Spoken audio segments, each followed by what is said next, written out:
Welcome to the GSMC Book Review Podcast, brought to you by the GSMC Podcast Network. I am your host, Sarah.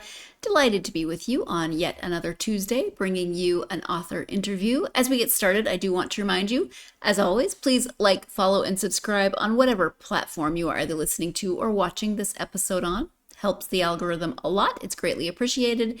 Another way that you can help not only the podcast, but the network as a whole is to go to gsmcpodcast.info. There you can leave a tip or a donation. It really, as I said, helps the podcast and the network. If while you're there you would like to leave a question or a comment, that's great as well. Love to engage with that. Happy to do that as soon as I receive those on the next episode. But again, if you want to help out in a financial way, you can go to gsmcpodcast.info. You see it in the video next to me. It's going to be scrolling along at the bottom of that blue and white rectangle there throughout the episode.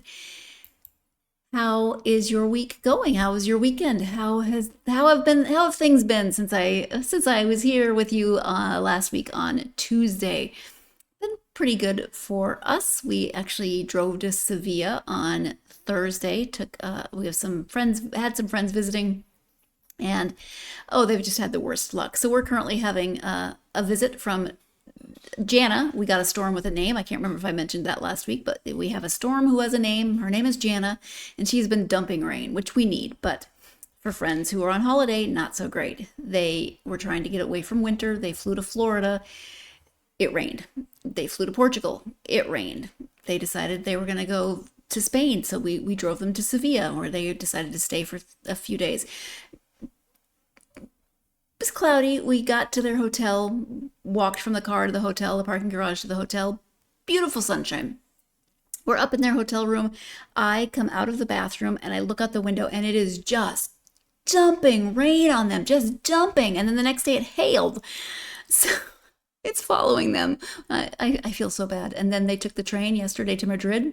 Guess what it's doing today? Yeah, it's raining.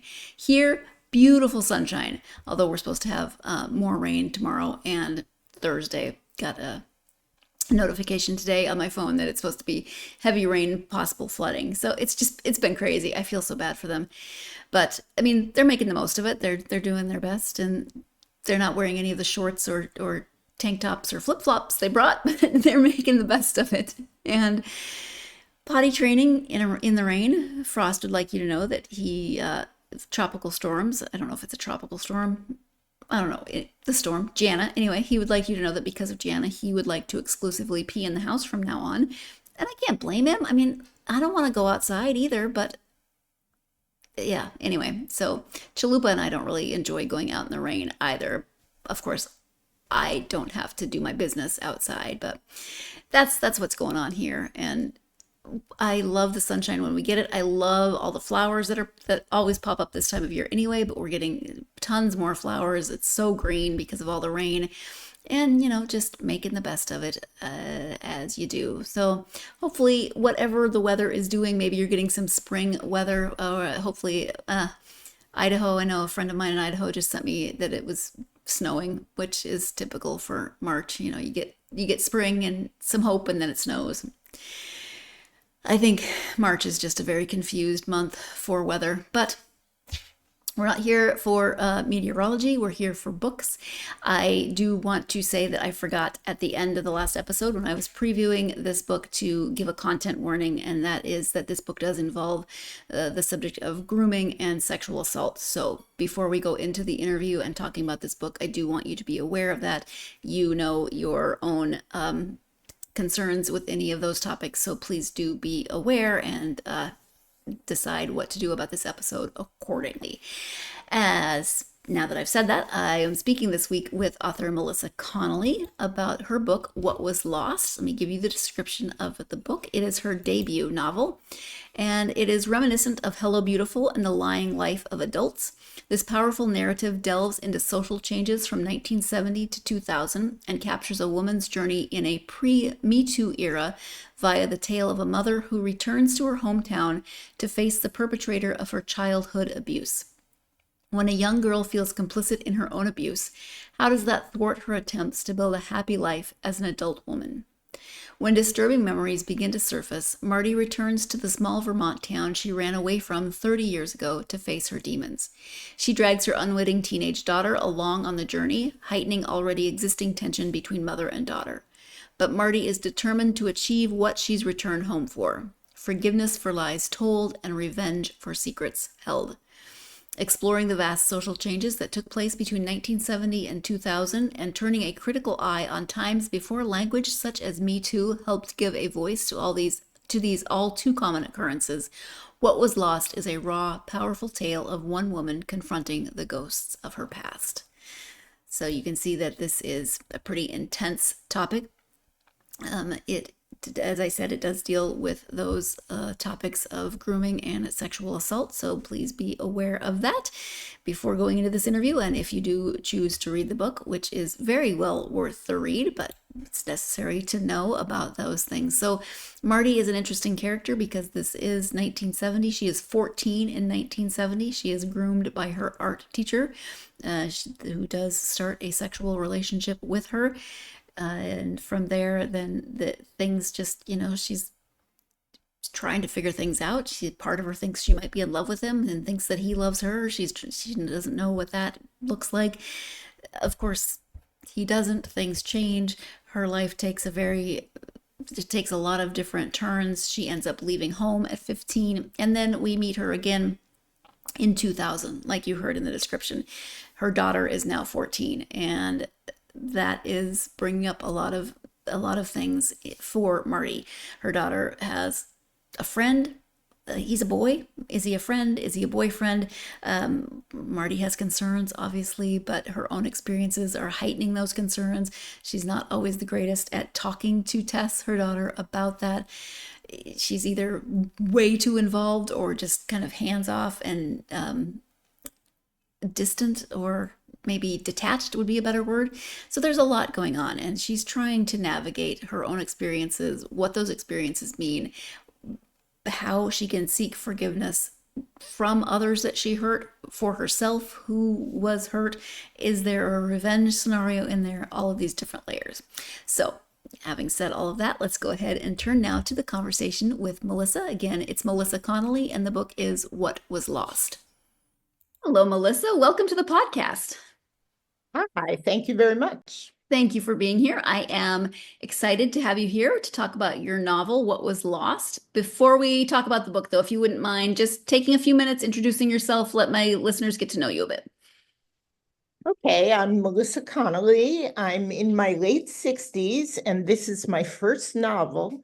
Took a long road to get here. I finished the novel about 15 or so years ago, and took a while shopping it around, and I'd try and I'd stop, and then I'd try again, then I'd rework it again and rework it. I must have rewritten it 100 times. I had a long career working with children, wearing different hats. I was a pediatric nurse, a psychiatric inpatient child psychiatry nurse, and then a child psychiatric therapist, and also a school teacher at various times.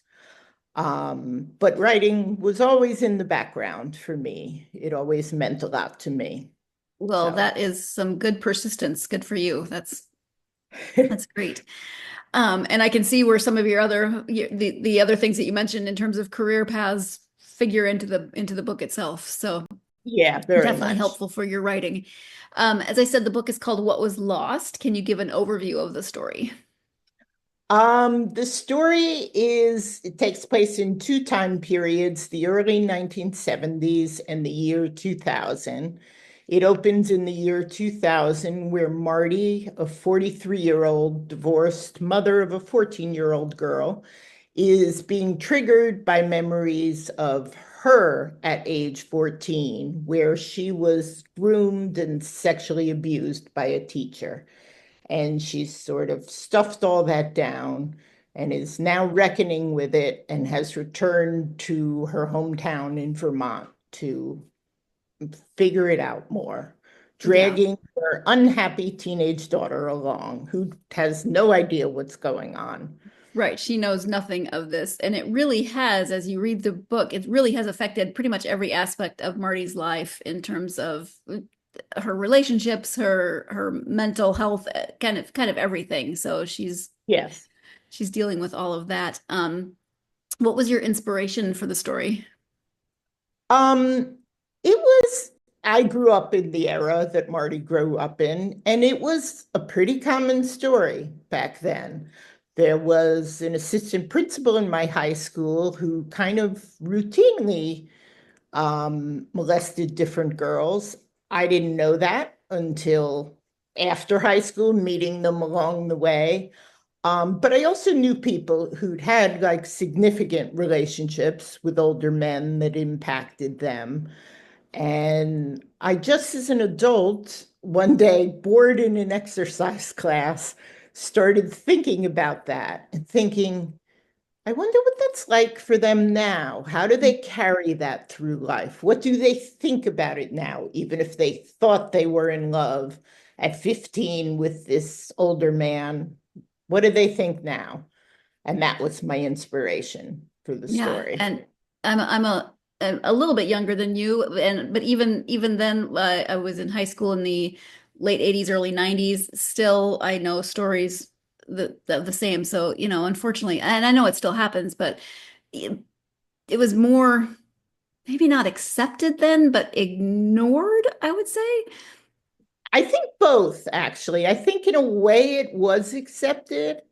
I've Yeah, even heard women I know today who've said, oh, well, they wanted that relationship. Like that made it okay. right, It's right. this gray area that people dance Yeah. around. I think we've done a lot of good work about educating about power differentials and the way that, it's not an equal relationship and it really is that grooming situation. Yeah. Yeah.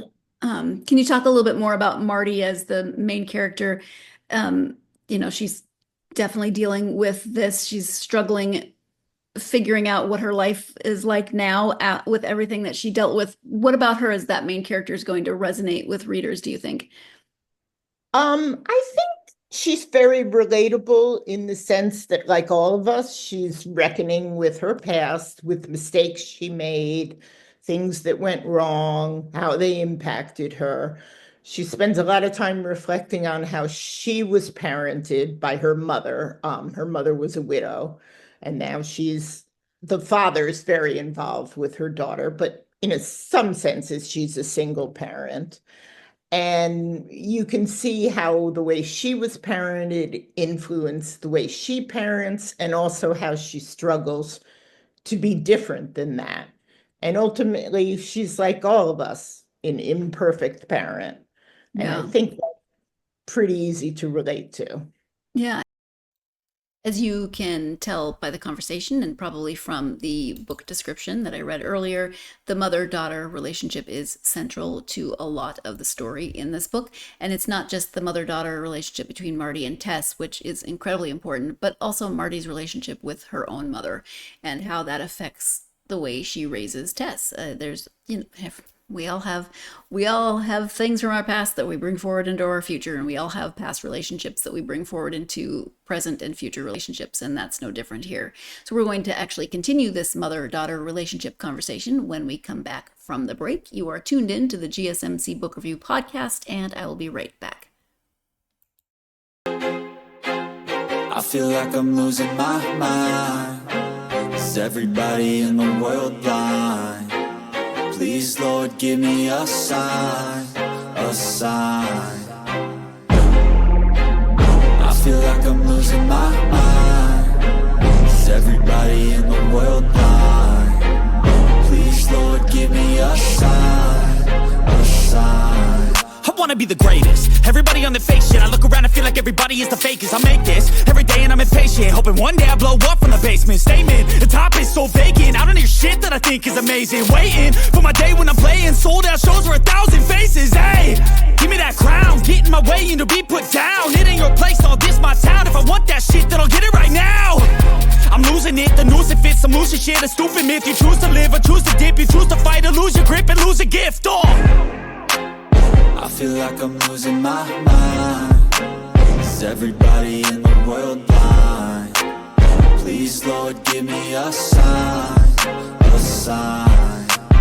I feel like I'm losing my mind. Is everybody in the world blind? Welcome back to the GSMC Book Review Podcast and my conversation with author Melissa Connelly. As we get into this second segment, your second and final reminder that if you want to support the podcast and the network as a whole in a monetary fashion, you can do so by going to gsmcpodcast.info, leaving a tip or a donation. I always say tip or a donation. Don't really know the difference between the two. Think I'm just repeating myself. But you can leave a tip, and it's greatly, greatly appreciated. Whatever form your support takes, it's always greatly appreciated. But again, that link is gsmcpodcast.info. Before the break, Melissa was talking about the centrality of the mother-daughter relationship in What Was Lost, and we're actually picking up that conversation with this next part of the interview. So let's return to that conversation with Melissa. And you can definitely see the differences and the similarities sometimes between her relationship with her daughter and her relationship with her mom, as you mentioned. And as the reader, you can kind of see that what Marti is going through as a 14-year-old also impacts her relationship with her mom, because I don't think she always understands, her mom's perspective, just as her daughter doesn't understand her perspective. Right, like none of us do when we're 14. Right, exactly. Yeah, It's hard to see your parents as people, right? They're just your parent. Can you talk a little bit about writing the mother-daughter relationship from in three different generations? Did you set out choosing to do that, or did that kind of develop as you wrote? It kind of developed on its own. And I think what I've seen, especially I ran a preschool for a number of years, and in meeting the parents there and seeing the way parenting changed over those 24 years, it's like each generation reacts to the way they were parented, and they make a new mistake. Yeah. It's like they hover too much, or they ignore too much, they talk about feelings too much. They never talk about feelings. It's getting the balance down. Maybe a few generations from now we'll have the balance down, but it's never been there. Yeah. And I know the way I was parented was my parents were pretty detached in a lot of ways.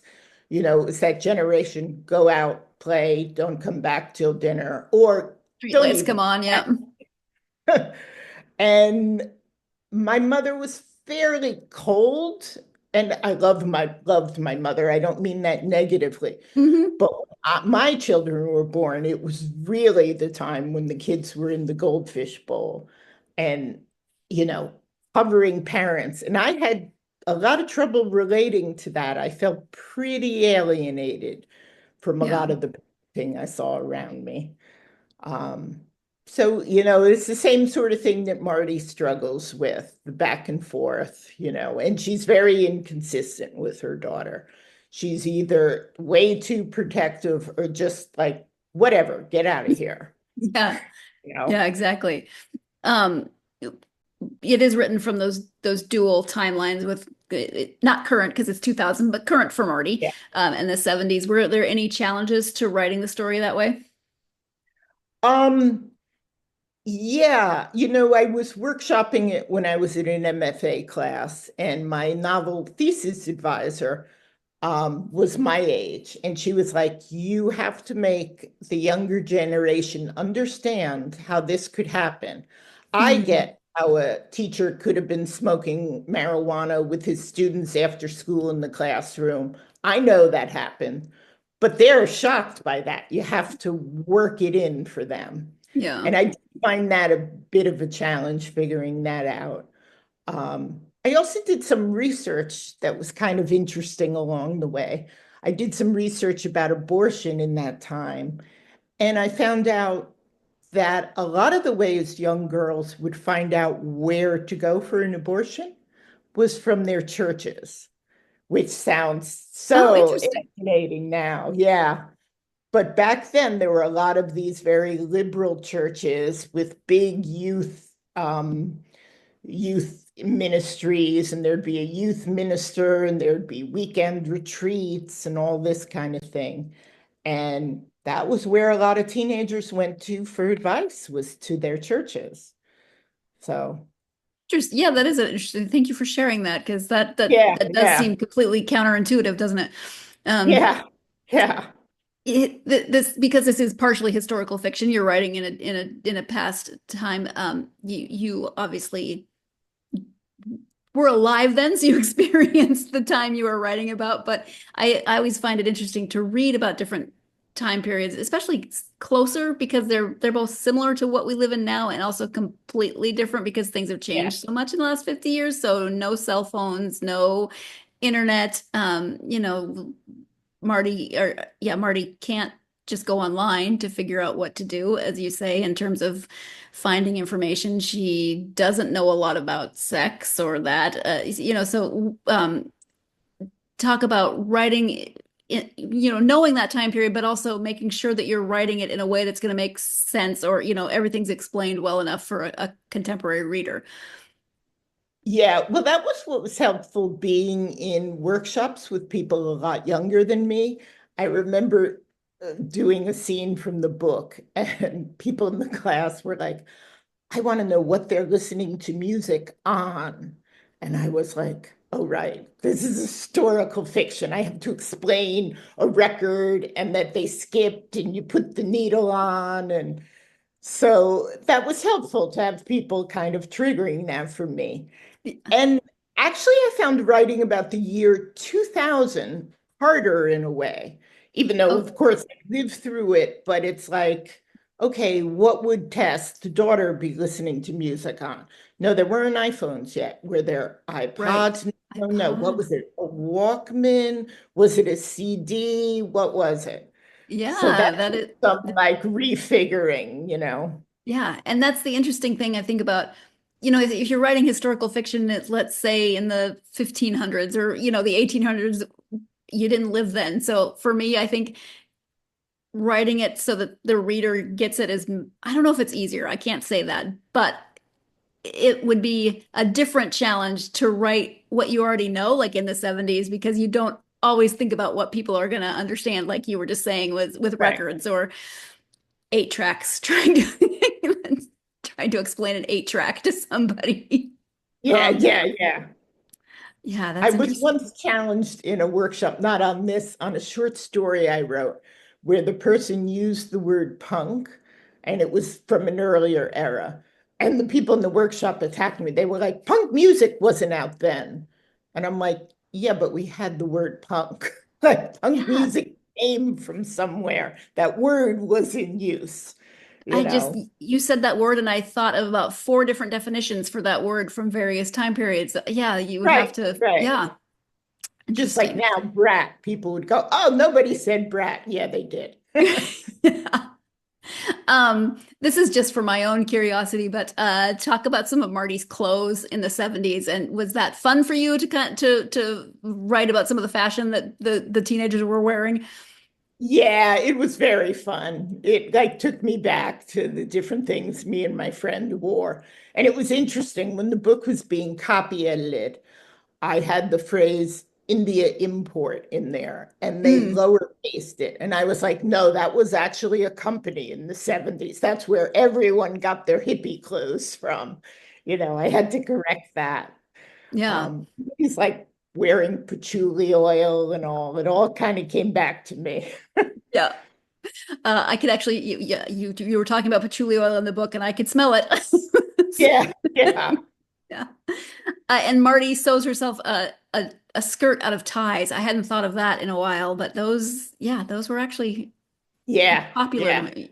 Yep. yeah, Um, yeah. And also the taking the jeans and ripping the seams apart and putting fabric in the middle. That was a yes. really common thing I too. think that came back a little bit in the 90s, maybe It did, yeah. maybe even early 2000s. I'm not sure everything comes around, so I can, it's hard to remember which decade is accurate. I can usually remember the original decade that the fashion was from, but then when it makes its comeback, I can't remember if it's the 90s or the 2000s. And, I keep forgetting that the 90s weren't 20 years ago or 10 years ago or whatever. So, at any rate, and fashion in the 70s, I was born in 75, so my memory of the fashion of the 70s is pretty limited. I I remember the fashion of the 70s through pictures of my parents, and especially my aunt who graduated in 73, so she was a little bit closer to Marty's age. But I don't know, fashion is fun, and I think it's fun revisiting it in books like this. But we are going to go ahead and take our second break of this episode. When we come back, we'll be talking about Marty's experiences, and the viewpoints of those experiences from the viewpoints of different decades. So fashion to now social norms, social constructions, viewpoints of different decades. You're tuned in to the GSMC Book Review Podcast, and I'll be right back.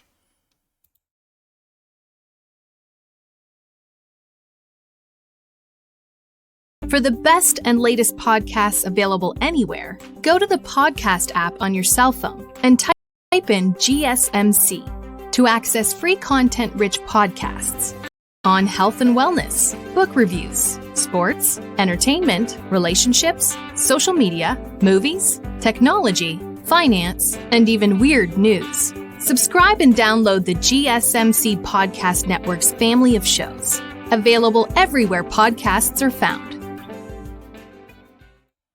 Welcome back to the GSMC Book Review Podcast and my conversation with Melissa Connelly. Before the break, we were talking about some of the 70s fashion that is represented in the previous timeline of Marty's dual timelines. But let's go ahead and return to the conversation with Melissa.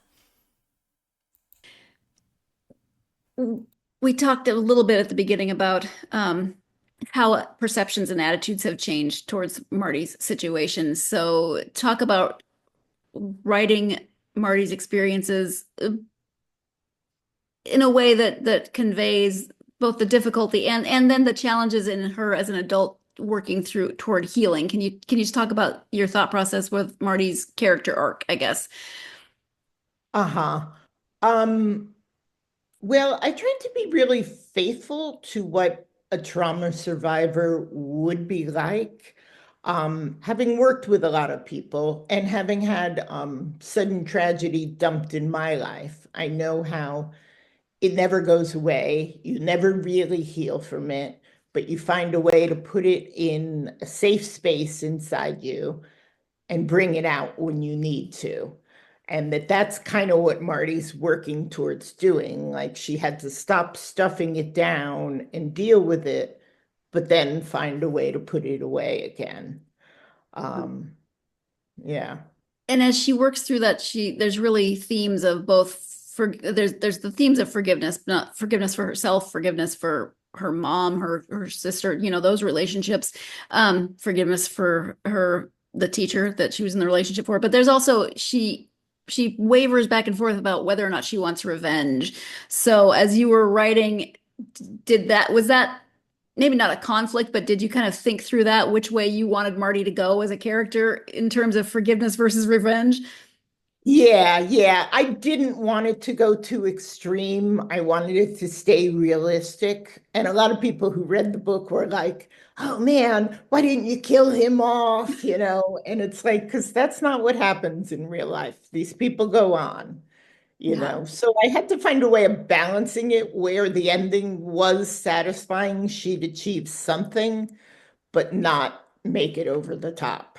Yeah. It's funny that you say that, because when I started reading the book, for some reason, and I don't know why, I talked to a lot of authors who write thrillers on the podcast, and for some reason my brain thought this was a thriller, a psychological thriller. I don't know where I got that. But in some ways, there are a lot of those aspects of a thriller in this book. It could have easily veered into that direction. Yeah, well, I like it that you say that, because I did want it to be suspenseful. I wanted it has those to keep elements things hidden as it went along. Yeah. But I can understand, understand people wanting a different ending, and the way that could have very easily veered into a from literary fiction into the more of the psychological thriller genre. Right. And I wanted the ending to be uplifting, but not totally happy. I remember asking one of my best friends, oh, do you think the ending's too happy? And she was like, Melissa, you never need to worry about that. With your right, don't worry about that. And I thought, yeah, okay. So then it was, is it happy enough, which I think I landed in the right balance. Did that ending change for you during the editing process? Did you have it going in any other directions, or did it just kind of did you just tweak it maybe a little? I just tweaked it. It was interesting for me. I thought about the novel for like a year before I started writing it. And I already knew the characters really well. I knew who Marty was, who Tess was, who Spencer was, who Peter was, who Brooke was. And, and then I knew where I wanted to go with each thing. So I worked along. But interestingly, the darkest parts of the book just kind of poured out of me. And I think Mm, some of them are the strongest parts, like the hitchhiking scene. I had no idea I was going to create that until I found myself writing it. Um, so, I surprised myself somewhat along the way. yeah. Um, did you ever like there's parts that so we've got the time period where Marty's 14 and we have the time period where it's 2000. And then we get a little bit of the intervening time periods. Did you ever contemplate fleshing out that intervening time period more, or did you really just want those snapshots? I did. At one point, I did write out exactly what happened to her after she left home and the journey. And then I cut all that. I decided the book didn't really need it, that just flashing back to a few key moments would be enough. Yeah.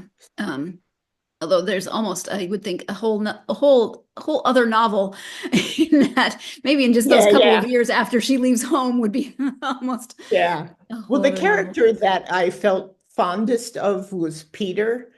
I was just And going to ask about last Peter. kind of quarter of the book, you really get his story. Yeah. And I remembered something Grace Paley always said about you have to write the first story to get to the next story. You have to create the first character to get to the other one. And like if I was ever to go back to this, I would tell Peter's story. That would be what I'd want to do Yeah. with it. Was Peter always as big of a character? Yeah, he kind of always was. Yeah. Yeah. But he sort of became stronger in my thinking as it went along. I Yeah. really wanted him to resonate. Yeah. And in his family relationship also there's interesting challenges for that. But his family plays an important part in Marty's life. So again, was that aspect always I would imagine it was as important because they're kind of the perfect family in Marty's 14-year-old eyes. Mhm. Yeah, Um, so yeah. and The character of Peter's mother is the one person who's pretty strongly based on someone from my life, or at least mm, my idealized vision of her. My closest friend when I was younger was from a very big family. Her family was all sisters. All I had was brothers.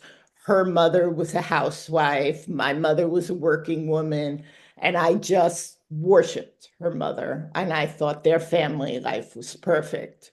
yeah. Uh, Interestingly enough, after my mother died, my friend wrote me a letter about how my mother was a role model to her. Oh, a modern woman. Her taste was so modern. She worked, your house was so sparse with new modern furniture. My house was cluttered with old furniture. And I was like, oh yeah, the other grass is always greener. Grass is always greener. Um, Art plays a big part in the book, especially for Marty. But are you an artist, or did you do research into some of Marty's art experiences? Um, I'm not an artist, and I did have to do some research into that. I have always dabbled in crafts, some of the things she did. I wove, I sewed, those kind of things. But actual art, no. And that was a challenge for me too with the descriptions because I'm the most unvisual person. Like I could have been in your car 100 times and not know what color it is, Hmm. you know. So I had to work at that. Clearly, she is visual. She notices things. Yeah. So And part of her journey toward healing involves kind of the major for her art project toward the end of the book. Again, was that something that kind of came to you through the writing process, or did you understand that to be part of her character arc from the beginning? That kind of came to me through the process. I felt like to show that she's healing, I had to go back to the central thing in her life, which was art. Yeah. So, Yeah. yeah. Marti's art plays a really central role in the book. It's not quite, it doesn't quite feel like another character, but it does have its own arc, or or at least it definitely contributes to Marti's arc in the way that it evolves as she evolves. It changes with the decisions that she makes and the way she looks at her art and what she uses it for, etc. It's part of her career, but not part of her day-to-day life at certain points. That it just there's it's very important to pay attention to the way Marti's relationship with art changes throughout the book. We're going to take our final break of this episode. When we come back, we'll be talking more about how this book came to be and what made Melissa decide to write for publication. You're tuned in to the GSMC Book Review podcast, and I'll be right back.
Welcome back to the GSMC Book Review podcast and the conclusion of my conversation with Melissa Connelly. Before the break, we were talking about Marti's relationship to art and the way that changes throughout the story as Marti's and is affected by Marti's choices and decisions. Let's go ahead and return to the conversation with Melissa. You mentioned that you came to writing later in life, but it was something that you always wanted to do. What was that final impetus that said, it's time, I just need to do this? Well, I'd always written, and I'd done a lot of short stories, and people would always say, "Oh, I think you're more of a novelist." And I'd be like, "Oh God, I can't do that. Like, got too much else going on." I think the impetus for me, though, was my husband died very suddenly when our children were small. And I remember I started the novel about a year or two after. And I think it was a feeling like, what am I living for? What matters to me? It has to be more than my children. What's something that I own that's just mine that I care about? And then it was sort of like, you've always wanted to write a novel. If not now, when? Do it. Yeah, And absolutely. I was in an MFA program, and the structure of that definitely helped me. Yeah. I knew I wanted a first draft before I graduated the program, and that's what I did. Yeah. Are you working on a new project, a new novel, or are you working on short stories still? I'm still working on short stories, but I am working on a new novel. Interestingly, the process of it is very different than my first Sure. novel. I don't have it all completely planned. I'm writing it in little bursts and sections of things, and I'm like, just get it out and figure out how it coalesces together later. Yeah. So it's different and a little scarier in that sense, You've done it I'm really before. sitting down at the empty page and going, okay, get to work. Yeah, sometimes the second is scarier than the first because you know how much work it is. Yeah, yeah, Yeah. exactly. Yeah. From I do your try to follow some advice that Ernest Hemingway had given that, like, when you're writing each day, stop in the middle of something so you have a thread to pick up the next day. Mm, And I did that through this novel too. And I do that in stories like, oh, I know what I want to do next. Okay, stop for the day. mm, And then you're eager to go in the next day. yeah, that makes sense. And you're not just staring at that blinking cursor. Eh, Yeah, yeah. yeah. Um, Ernest Hemingway, good advice. What about you? Do you have any specific advice for people who might want to who've been thinking about writing but haven't started?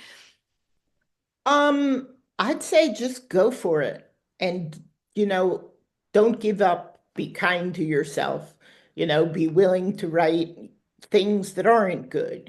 Half the time I'm sitting down, I'm going, oh, this is terrible. Why am I writing this? This sucks. This is horrible. And then the next day I go, oh, there's a little something here. I always knew I wanted to write. It was always the monkey on my back, and if it matters that much to you, you'll get there. You'll do it. Yeah, absolutely. Thank you. When you take the time to read, just for you, not maybe doing research or anything like that, do you have go-to genres and authors? I pretty much like realistic literary fiction. That's the thing I like most. I'm a huge fan of Elena Ferrante, which is probably no surprise. I also love the Irish writer Claire Keegan, and I love the author. I can't pronounce her name, so I don't want to say it, but the woman who wrote Americana, I think Mm, her book, Half of the Yellow Sun, is a masterpiece. I think it's so strong and good. Um, Now, those are three women writers. It's not that I don't like male writers. sure. I thought Russell Banks, the late Russell Banks, was an underrated American author. I think he's fabulous. I'm always interested to see what Tommy Orange is writing. So there's a lot of new writing that excites me. Thank you. Internet presence, in case people want to know more about you and the book, website if you have one, and any social media that you're active on. The best place to start is my website, which Mhm. is melissaconnelly.com. That has most links to everything on it. And that's Yeah. Connolly with an E. I kept trying to spell it with two O's. Oh, it's with an E. It's two N's, two L's, and an E. My father always said that any other spelling was like a rival clan in Ireland. So, It's wrong. Yeah. Um, all right, so that's good to know. Just put that E in there, not two O's. Melissa, is there anything that we haven't covered that you wanted to make sure that you highlighted or touched on during our time together? Um, an interesting thing to me was as I was writing the book, it was before the Me Too movement started. And then that Mhm. was very exciting to see because it Yeah, kind of correlated with my book. But in my novel, there's an abortion before Roe v. Wade. And I thought I was illuminating an earlier time. I had no idea that it would be speaking of this moment. yeah. And that kind of shocked me, that that came about. And I feel like this moment's even worse because there's this retribution now, this idea of punishing anyone who aids anyone in getting an abortion. And I don't think it was like that in the early 70s. I don't feel like it was. Now it's even miscarrying can be construed, in like the way the Yes, laws are written yes, is all different. those things. Yeah. Yeah. Yeah. Thank you for bringing that up. I actually had it in my notes to ask you about, writing pre-Me Too movement, post-Me Too. You're writing pre-Me Too movement events in the post-Me Too era, which, Yeah. Yeah. yeah. But that's an interesting, it- it's just an interesting parallel, but kind of a scary parallel as well. Yeah. Anything else that you wanted to make sure we highlighted? No, I think that's probably it. All Just right. hopefully people will buy my book, read it, it'll resonate. Just order it from your local library. They'll always get a book for you. Yes. Yes. So thank you so much for taking time out of your day to talk to me. I really appreciate it. Yes, thank you very much. Thank you again to Melissa for joining me to talk about What Was Lost.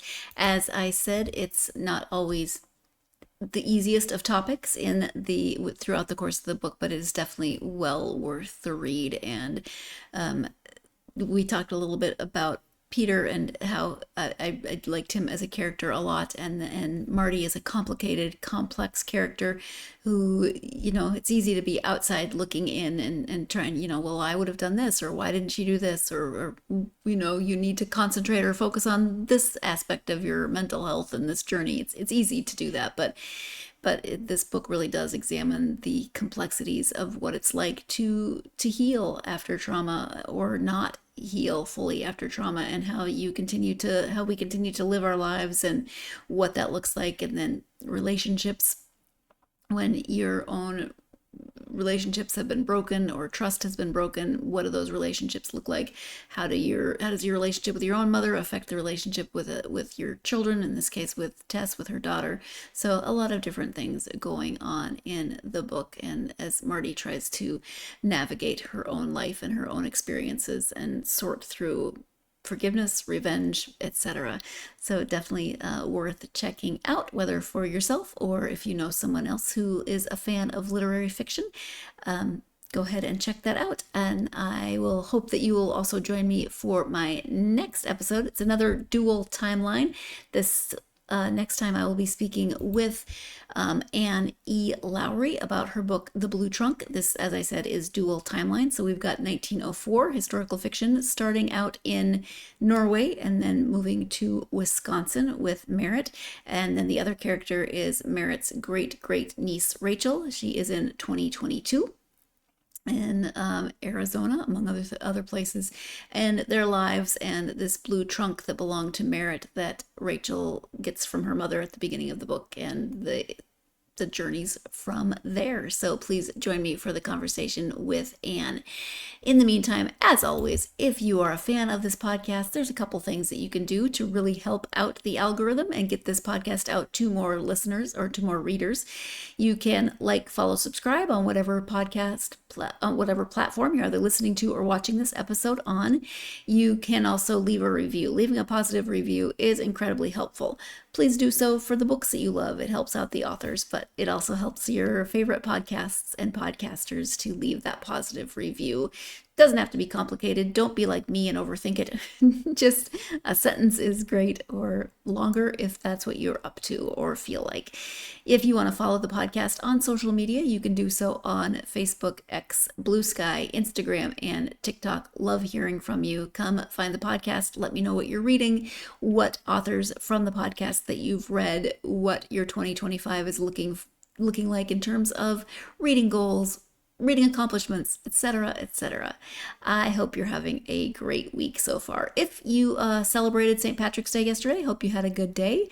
I wore shamrocks. I wore my shamrock leggings, which I love to do. Not really Irish. There's a tiny bit in there somewhere, but not enough to be like, yes, my family was from here. But there's some percentage points of some sort. I haven't done the DNA test, but my parents have, and there's a little bit in there. So, but not enough to say, hey, I'm Irish, but enough that I'm like, you know what? I'm going to wear my shamrock leggings on St. Patrick's Day. I might not be Irish, but I do love a good theme. So there you have it. But if you celebrated yesterday, I hope you had a wonderful day, stayed safe, etc. And that, well, I was going to say something about green pea, but let's just leave that as it is. Hope you're having a great week. Whatever the week is throwing at you, I hope that it gives you plenty of time to get yourself lost in a good book. Thank you, and I'll see you next time.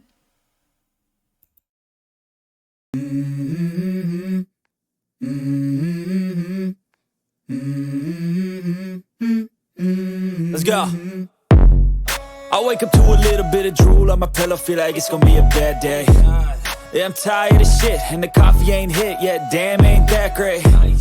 I don't wanna go to